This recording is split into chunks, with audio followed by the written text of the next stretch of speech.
Bonjour à tous. Bonjour. Bonjour Nicolas, bonjour Ludivine. Bonjour. Bonjour Stéphane. Ravi de vous retrouver ou de vous trouver. Vous avez sur la droite de l'écran un chat qui permet de se dire bonjour. Et c'est ce que je fais tout de suite. Voilà, bonjour. Bonjour Ambline, bonjour Yanis, bonjour Anne-Frédéric. Ce que je propose, c'est qu'on attende les 2 minutes traditionnelles pour que les derniers participants, là, il y a pas mal de gens qui vont se connecter, qui puissent régler les derniers soucis de son ou d'image, s'il y en a. De toute façon, le webinaire sera entièrement étant enregistré, il sera disponible en replay, donc si vous avez le moindre souci technique, ne vous inquiétez pas, on vous l'enverra. Et donc, ce matin, on est ravis de recevoir IAC Partners. On va attendre 2 minutes. Donc, vous avez le chat à droite. Et puis, vous avez un module aussi de questions à côté du chat qui va vous permettre de poser vos questions en direct à Ludivine et à Nicolas. On traitera au fil de l'eau ou à la fin. On verra selon les questions. Et on n'utilisera pas les sondages, parce que ça complique un peu et ça rallonge un peu. Ça sera suffisamment interactif, je pense, comme ça. On se laisse encore 1 minute. Donc, ça va être très intéressant ce matin, parce que c'est un retour d'utilisateur, donc c'est toujours plus concret. Tout à fait. On va démarrer dans 1 minute. Et ça nous emmènera jusqu'à 10h30, 11h moins le quart, selon la densité des échanges. Mais de toute façon, on ne dépassera pas 11h moins le quart. Écoutez, ce qu'on veut faire, c'est on va démarrer maintenant. Je suis ravi de vous recevoir, Ludivine et Nicolas. Ce que je propose, c'est de vous présenter, peut-être d'abord, puis après, je ferai la minute de pub traditionnelle, et je vous laisserai vraiment la main pour présenter tout ce que vous avez pu faire et d'où ça vient, les difficultés que vous avez pu rencontrer, pourquoi, etc. Mais présentez-vous, on n'est jamais mieux servi que par soi-même. Ludivine, si tu veux commencer. D'accord, donc enchantée, Ludivine Dupont. Donc moi, je suis consultante chez IAC Partners depuis un peu moins d'1 an maintenant. Je suis de formation ingénieure à l'origine de super-héros. Et voilà, je suis ravie d'être parmi vous aujourd'hui. Et donc Nicolas Grangier, je suis l'un des directeurs associés du cabinet que j'ai rejoint il y a un peu plus longtemps que Ludivine. Ça fait une petite quinzaine d'années. Je m'occupe des activités de développement, de marketing, de communication. Et je suis très heureux d'être là aujourd'hui pour partager notre expérience sur ce sujet intéressant et important pour nous qu'est la culture managériale. Merci à tous les deux. Alors, ce matin, on va effectivement parler de comment développer la culture managériale comme levier de performance, parce que c'est quand même ça ce qui se cache derrière. Je vais vous présenter Blixo rapidement, mais on va beaucoup en parler après. Donc, Blixo, en fait, c'est une suite complète, tout en un, qui permet aux entreprises d'accélérer leur transformation en gardant tout le monde embarqué, finalement. C'est ça l'idée générale, avec 5 outils. Donc, des enquêtes collaborateurs Pulse, du coaching pour aider selon les résultats à s'améliorer, Ask qui permet de faire des sondages à la carte, Bravo pour installer la reconnaissance positive, et puis le 360 feedback pour bien se connaître et se développer à la fin d'une période d'essai, à la fin d'un projet, à préparer les entretiens, etc. Donc les principaux cas d'usage de Blixo, c'est tout ce qui est QVT, engagement et climat social, tout ce qui est rétention et marque employeur, dont on va parler ce matin, tout ce qui est collaboration agile et transversale, l'alignement et le renforcement managérial, le pilotage et l'accélération des transformations, pour s'assurer que justement tout le monde est bien embarqué, et puis aussi, et surtout finalement derrière tout ça, apporter de l'analytique RH et des mesures de ROI sur les différentes actions. Il y a une formule que j'aime beaucoup, c'est pouvoir mettre des chiffres là où on pensait qu'on ne pouvait pas mettre de chiffres. Ça travaille avec des startups, des PME et puis des très grandes entreprises. Je vous ai mis quelques exemples ici et on travaille à travers le monde entier. Donc on est dans plus de 40 pays maintenant et dans une vingtaine de langues. Et puis là, ce que je voulais partager avec vous, car mon cœur bat depuis 3 jours,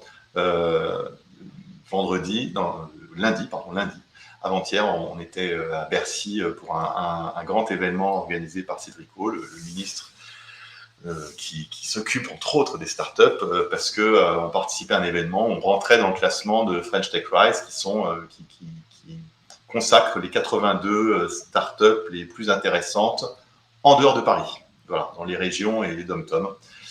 Voilà, fin de la pub. Et je laisse maintenant la parole. Je pense que c'est peut-être Nicolas qui va démarrer. Oui, tout à fait. Et je vais te mettre... Tout à fait. Voilà. Merci Stéphane et félicitations donc, pour cet événement récent. Je vais passer juste quelques minutes pour présenter un peu IAC. Donc, c'est un cabinet qui a été créé il y a une quarantaine d'années, qui est basé aujourd'hui à Paris, Lyon, Toulouse, Chicago et Singapour, qui intervient uniquement pour des grands comptes de l'industrie. Donc, on a quelques exemples qui sont présentés en bas de page. Sur 2 types de sujets, 2 piliers. Le premier qui concerne la stratégie de croissance de nos clients. Donc, c'est des études de nouveaux business models, des études de positionnement stratégique, des études de marché, tout ce qui est lié à la data autour des produits et des solutions de nos clients. Et puis, un deuxième levier qui est notre cœur de métier historique, qui est vraiment la compétitivité des produits. Ça passe par des projets d'optimisation de la marge opérationnelle de leurs solutions. Donc, c'est des prestations et des missions qui sont très techniques, qui nécessitent d'avoir une compréhension évidemment de l'environnement et des secteurs d'activité que nous traitons, mais également des technologies qui composent les produits et les solutions de nos clients. Et c'est principalement pour cette raison que aujourd'hui 90% de nos collaborateurs sont ingénieurs de formation. La société... On reparlera de ça peut-être tout à l'heure, parce que c'est un public particulier avec ses problématiques particulières. Exactement. Ce que je peux préciser aussi, c'est que la société est une société familiale, donc qui a été créée en 1982, et qu'il y a une culture très forte de la bienveillance, de la solidarité, du développement personnel de nos collaborateurs. C'est très ancré dans notre culture. Et j'y reviendrai fortement possible, de manière presque informelle, quand on était en 2015 une petite vingtaine de collaborateurs. Et en fait, ça répond à une équation qui est assez simple. Le conseil est un secteur d'activité qui est exigeant, qui n'a pas d'une activité linéaire et qui nécessite, notamment pour réussir chez nos clients, de l'engagement de la part de nos collaborateurs. Et si aujourd'hui on arrive à apporter de la valeur à ces clients grands comptes de l'industrie, c'est principalement évidemment parce qu'on a de l'expérience et des méthodologies qui sont robustes, mais ça repose principalement sur l'engagement de nos collaborateurs. Et pour que nos collaborateurs soient engagés, il faut qu'ils se sentent bien dans leur peau au quotidien, dans leur travail évidemment. Il faut qu'ils soient alignés avec la stratégie de l'entreprise. Il faut qu'ils trouvent du sens dans ce qu'ils font au quotidien. Et puis, il faut qu'ils puissent se projeter. Il faut que leur visibilité sur le futur soit claire et définie. Donc ça, c'est le contexte initial, société familiale, très forte culture de l'humain. En 2015, on a entrepris d'accélérer notre développement sous plusieurs aspects. Le premier, c'est la diversification de notre offre, donc toujours autour de notre ADN, et de traiter des sujets plus stratégiques. Et je reviendrai sur ce que ça a engendré dans notre modification d'équipe.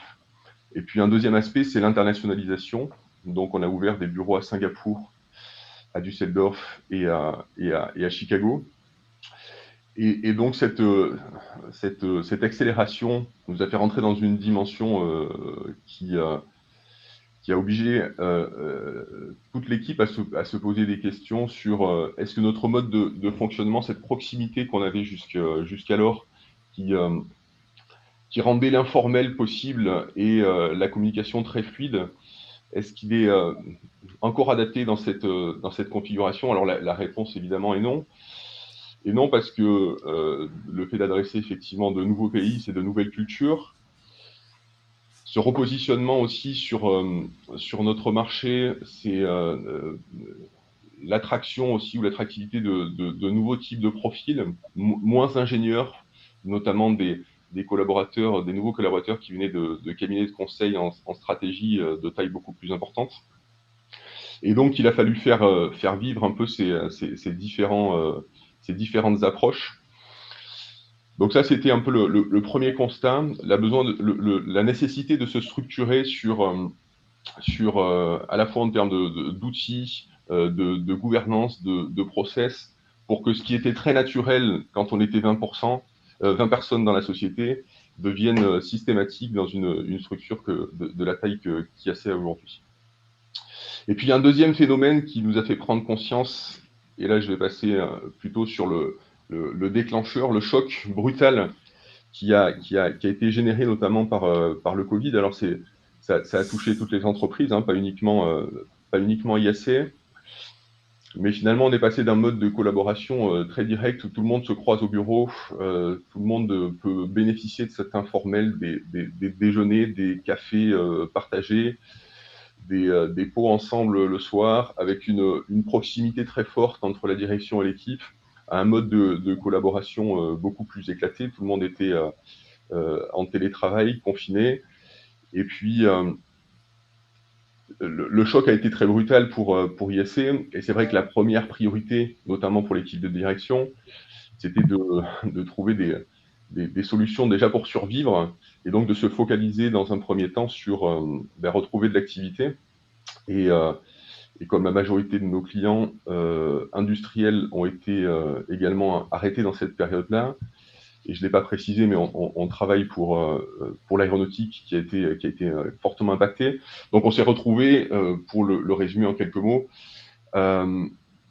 avec une activité qui a été réduite de 80% sur les 3 premiers mois du confinement. Donc focus de la direction sur ce sujet-là, et peut-être un peu moins d'attention sur l'équipe, sur la fatigue et l'usure psychologique aussi qui était forcément subie par nos collaborateurs. Mais là, vous aviez des signes à ce moment-là?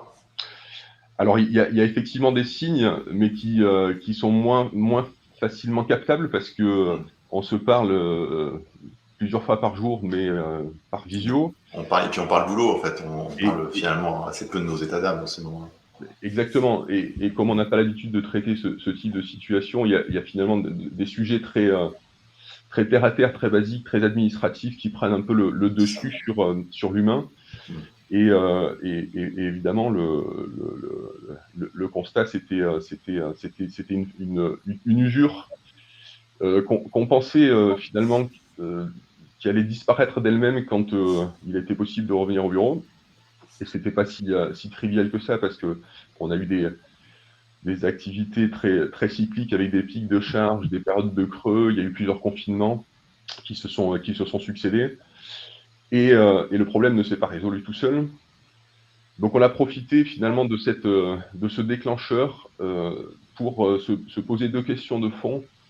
Le premier, sur lequel je ne vais pas trop insister, mais qui est notre proposition de valeur, est de bien comprendre, suite à cette diversification d'offres qui avait été opérée ces 3 dernières années, comment nous percevaient nos clients et pourquoi ils continuaient, tous grands groupes, à faire intervenir un cabinet comme IAC. Donc on a travaillé sur notre cohérence d'offres, sur notre lisibilité. Et puis il y avait un deuxième aspect qui était aussi fondamental, qui était de bien comprendre pourquoi nos collaborateurs choisissaient IAC, qu'est-ce qui caractérisait notre attractivité et pourquoi ils restaient chez nous.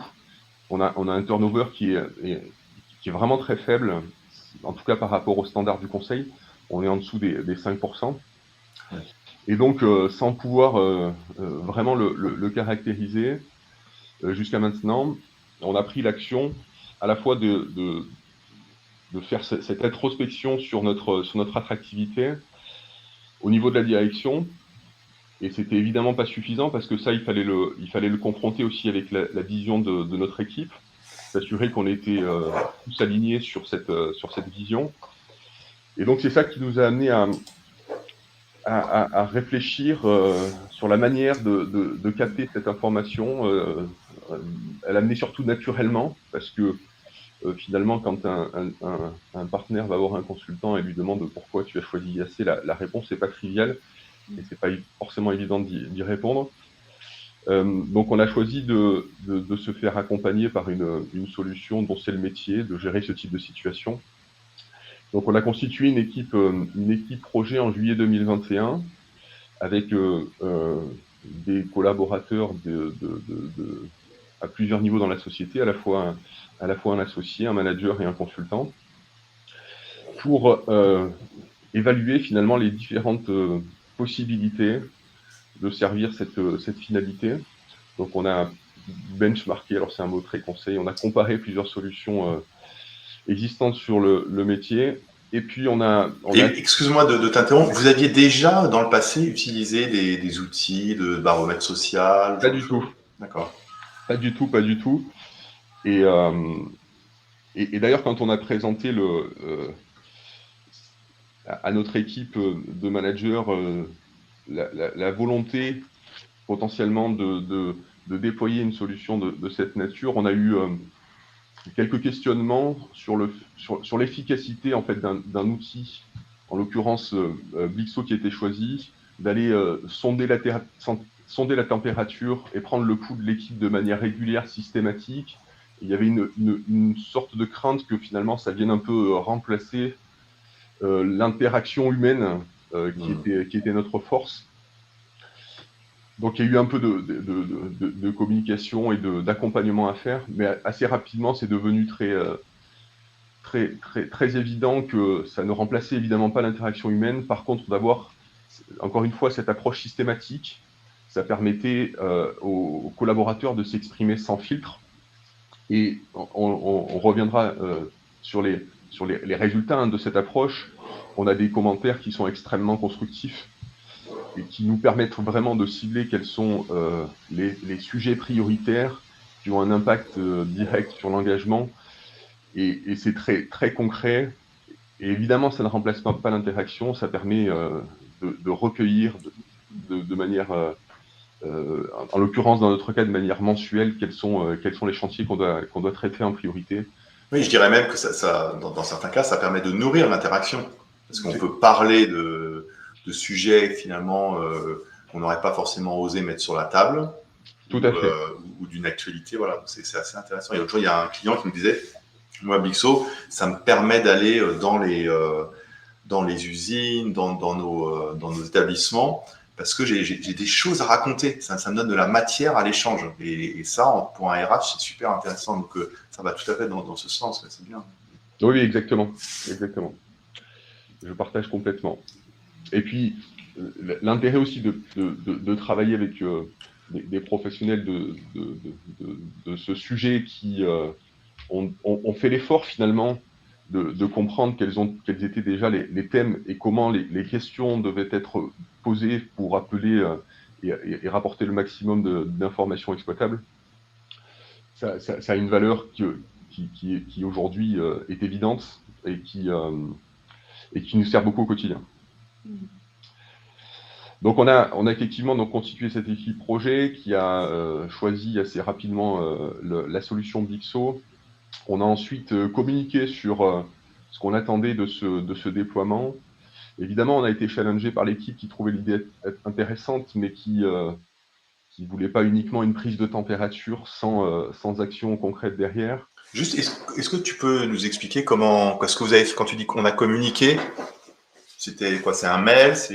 Non. Voilà. Non, on a fait un événement et c'était le premier depuis 18 mois où on a eu la possibilité de rassembler toute l'équipe lors d'un séminaire au mois de septembre. Et donc on a effectivement repris finalement tout ce qui s'était passé sur ces 18 derniers mois, insisté sur le fait qu'on était très satisfait de l'engagement sans faille de nos équipes, qu'on comprenait que ça a eu des impacts forts sur la motivation, que ça a pu générer des frustrations et que notre projection dans l'avenir, donc on avait évidemment redéfini notre plan stratégique sur les 3 prochaines années et l'élément fort c'était le développement personnel de nos collaborateurs Et un des outils qui nous permettrait d'être aligné avec la vision de notre équipe, c'était Blixo. Donc on a effectivement présenté l'outil, la manière dont ça allait être déployé rapidement, comment ils allaient être sollicités, à quel rythme, sur quel type de thème, et comment derrière nous on allait prendre des actions pour améliorer la situation sur les sujets les plus prioritaires. Mais alors, juste une aparté, excusez-moi, pour nos chers auditeurs, n'hésitez pas, si vous avez des questions à poser à Nicolas et Ludivine au fil de l'eau, à utiliser soit le chat, mais plutôt le module de questions qui est à côté du chat. Je le surveille et je leur donnerai. Excuse-moi, Ludivine, je crois que tu allais t'exprimer. Oui, si je peux me permettre. Donc, c'est vrai que juste pour revenir sur le constat du point de vue un peu consultante, c'est vrai que le coronavirus avait des gros impacts sur notre métier, que ce soit côté nos missions chez le client, puisqu'on était sans cesse avec le client, on est passé à du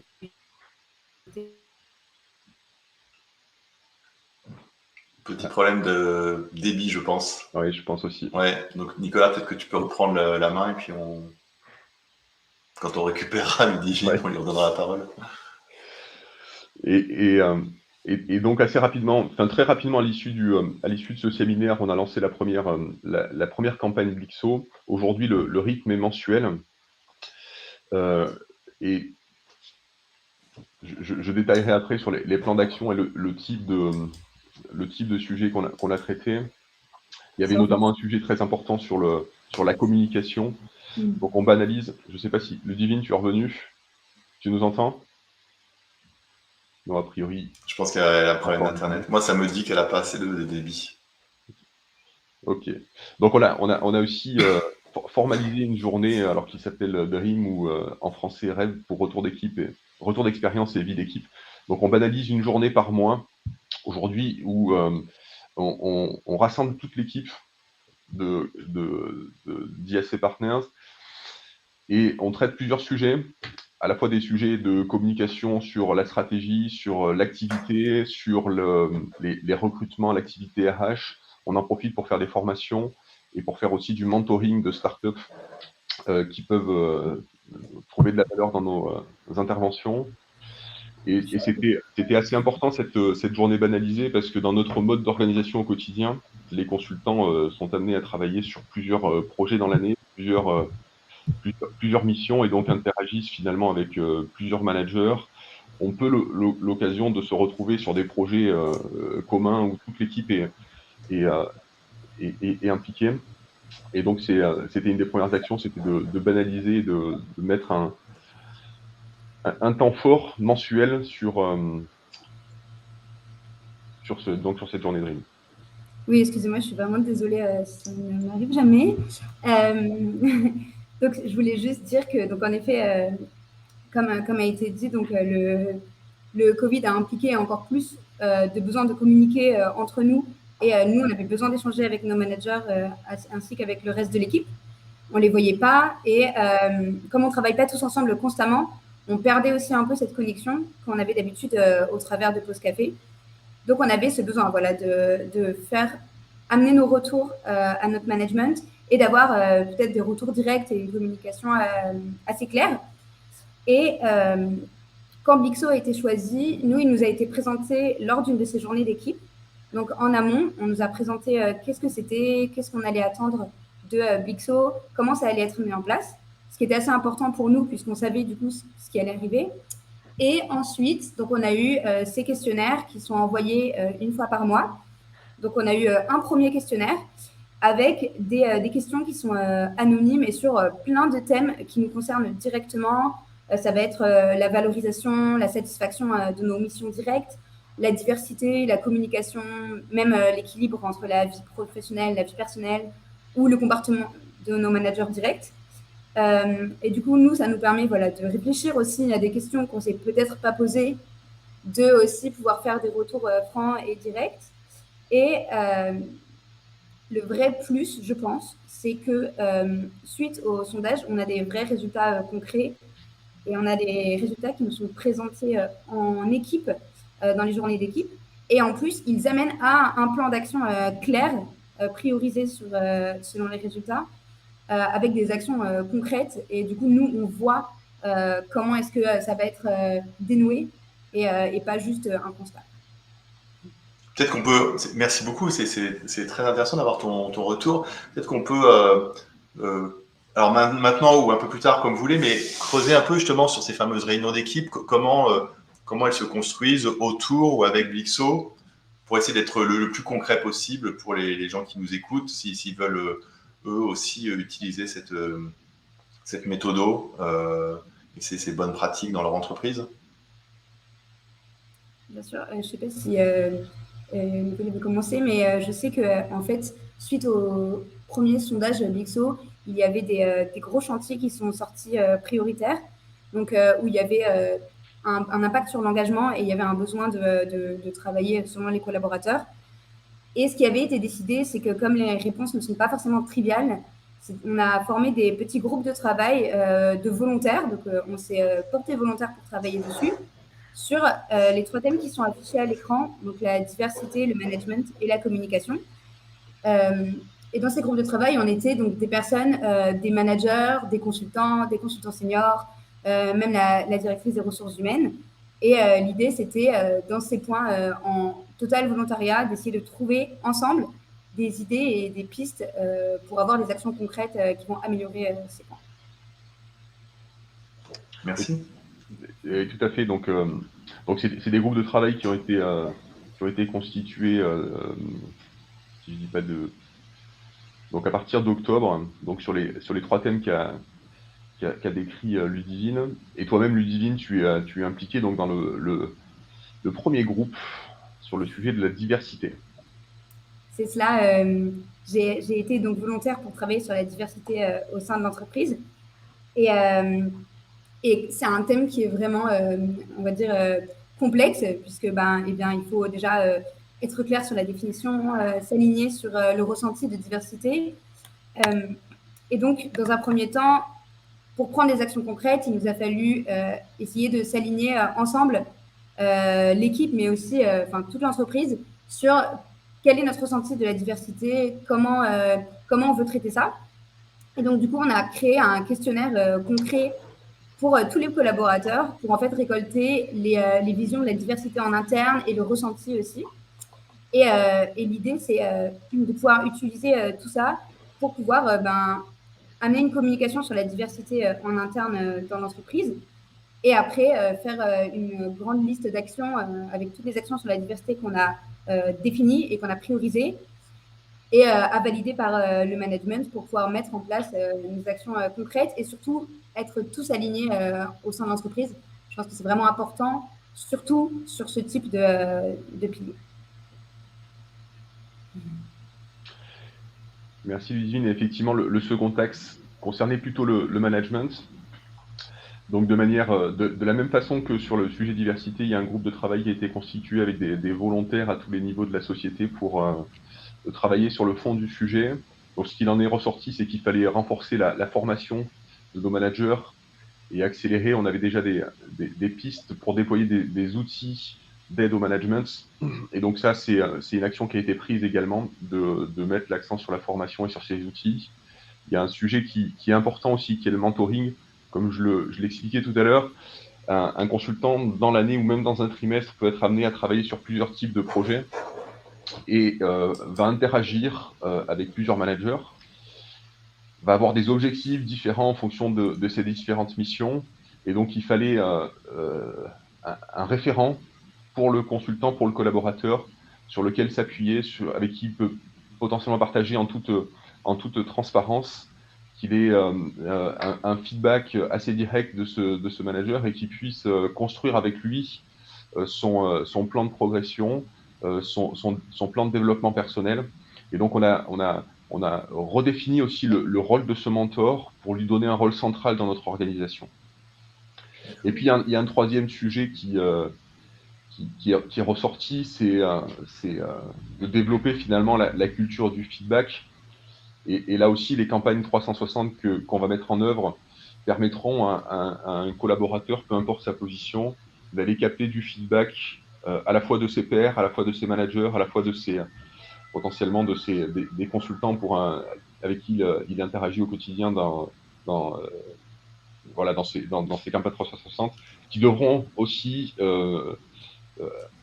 permettre aux collaborateurs de bien cerner ses points forts, de comprendre comment il est perçu et d'en détecter potentiellement des points d'amélioration également.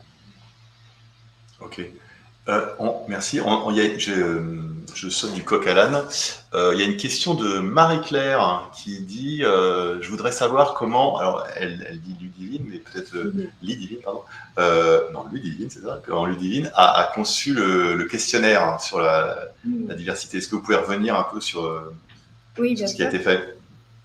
Donc, ça a été fait. Dans un premier temps, on s'est basé sur les réponses qu'on avait eues des sondages Pixo qui avaient été partagés. Et ensuite, on a surtout discuté ensemble, donc dans notre petit groupe de travail, sur qu'est-ce que...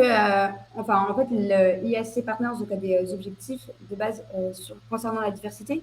Et donc, nous, on a regardé quels étaient les objectifs d'IAC Partners, comment est-ce qu'on peut peut-être raffiner ou améliorer ces objectifs, et surtout, simplement, comment est-ce qu'on peut s'aligner ensemble sur une définition et s'aligner ensemble, voir le ressenti de tous.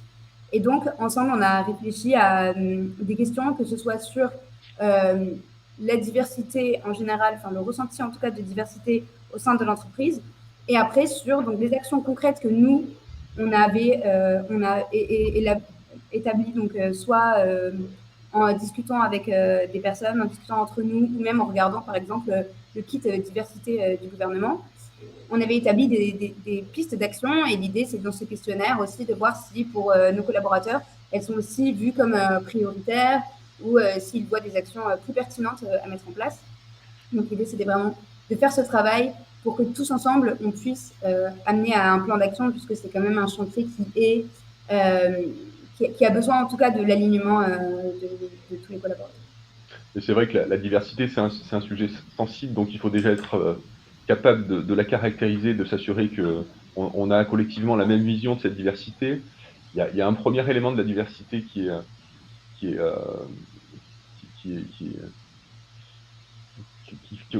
qu'on adresse déjà depuis quelques années, mais qui n'est pas trivial, c'est que, comme encore une fois, on a une forte population d'ingénieurs, et donc qu'on recrute naturellement dans les écoles d'ingénieurs. On avait clairement une disparité, notamment sur la représentation de la gente féminine. Et donc, on avait déjà entrepris et pris des actions sur le sujet en essayant d'élargir aussi, notamment les écoles qu'on ciblait historiquement pour aller attirer des représentants féminins dans notre équipe. Et ensuite, effectivement, la diversité, comme l'a dit Ludivine, c'est un sujet qui est vaste, qui est pas facile à appréhender, et d'avoir déjà, dans un premier temps, un alignement sur ce qu'on met derrière la diversité. Et c'est finalement indispensable d'avoir cet alignement avant d'en décliner derrière un plan d'action pour influer sur la chose. Oui, et puis en fait, le principe, quand même, un des principes d'usage de Bixo, c'est finalement, là, ce que vous êtes en train de parler de changement, quoi, hein, c'est d'aller d'un point de la diversité A à un point de la diversité B. Ça marche. On ne fait pas un grand pas d'un coup, on fait des petits pas, et les itérations avec du feedback, ça permet d'avancer et de sécuriser chaque pas et de repositionner, de reprendre la bonne direction à chaque fois pour ne pas partir dans la bonne direction. J'aimerais revenir au tout début.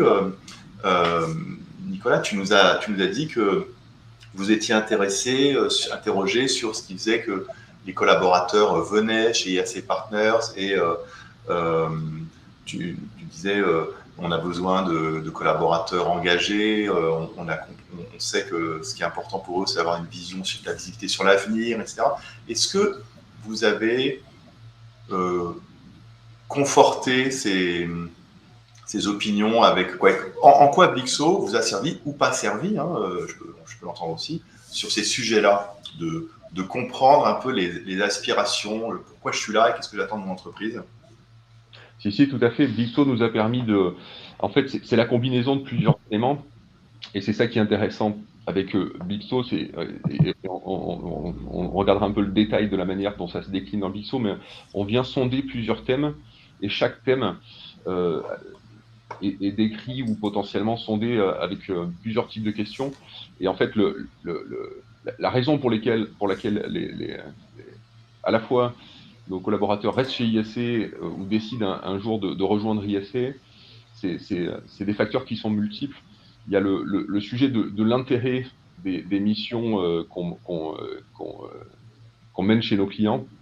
On travaille sur des sujets qui sont stratégiques, sur des thèmes d'actualité comme la sustainability, comme le data analytics. Et donc, le fond intéresse nos collaborateurs. La manière dont on traite aussi les sujets de manière très pragmatique, c'est quelque chose qui séduit nos collaborateurs. Et puis ensuite, c'est effectivement l'aspect accompagnement, l'importance mise au développement personnel de la personne.